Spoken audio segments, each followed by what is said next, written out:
രാത്രി ഇനി തർക്കം വേണ്ട. മീരയെ കുറിച്ച് അറിവ് കിട്ടിയിട്ടുണ്ട്. എവിടെയാ അവള്? സുരക്ഷിതമായൊരു സ്ഥലത്തുണ്ട്. അതെവിടെയാ? അതിപ്പോ അമ്മ അറിയണ്ട. നീ എന്താ ഈ പറയുന്നത്? എവിടെയാ ഉള്ളതെന്ന് തെളിച്ചു പറയ് രജനി. അതെനിക്കും അറിയില്ല. സിദ്ധു, ഇവിടുത്തെ എന്തൊക്കെ ഈ പറയുന്നത്? ഒരു പെൺകുട്ടിയാ. എവിടെയാ എങ്ങനെയാണെന്നൊന്നും അറിയാതെ ഇപ്പോഴത്തെ കാലം വളരെ മോശം. മോശപ്പെട്ടൊരു സാഹചര്യത്തിലല്ല അവള്. മാന്യനായൊരു വ്യക്തിയുടെ കൂടെയാ. മാന്യനായ വ്യക്തിയോ? അതെ, അങ്ങേയറ്റം മാന്യനായൊരു വ്യക്തി. അവളുടെ കാര്യത്തില് ഇനി ഭയം വേണ്ട. ഞാനൊന്ന് വിളിച്ചു നോക്കട്ടെ. അവളെ ആരും വിളിക്കണ്ടെന്നല്ലേ പറഞ്ഞത്. ദേവിക്ക് പറഞ്ഞു വിട്ടോന്ന് കള്ളൊന്നും പറഞ്ഞേക്കരുത്. ഓ, ഞാൻ ഇനി ഒന്നിനുമില്ല. പോരെ, എന്റെ കുട്ടി ഇങ്ങി തിരിച്ചു വന്നാ മതി.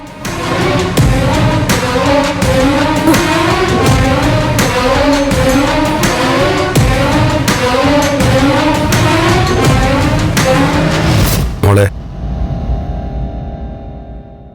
മീര ഗിരീഷിനൊപ്പമാണോ? അതെ. അത് അച്ഛനെങ്ങനെ? നിന്റെ മനസ്സറിഞ്ഞ നിന്റെ അച്ഛനല്ലടി ഞാൻ. സമാധാനമായി.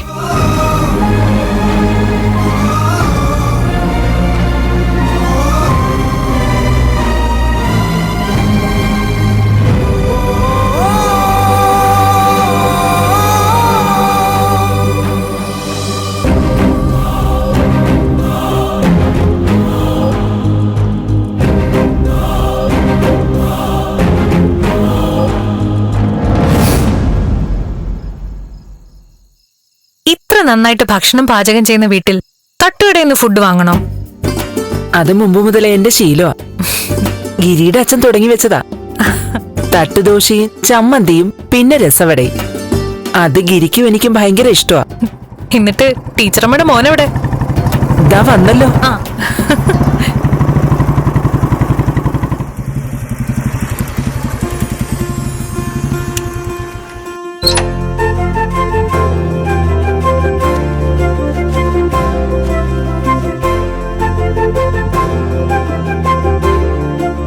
എന്താ മാഷെ ഇത്ര വൈകിയേ?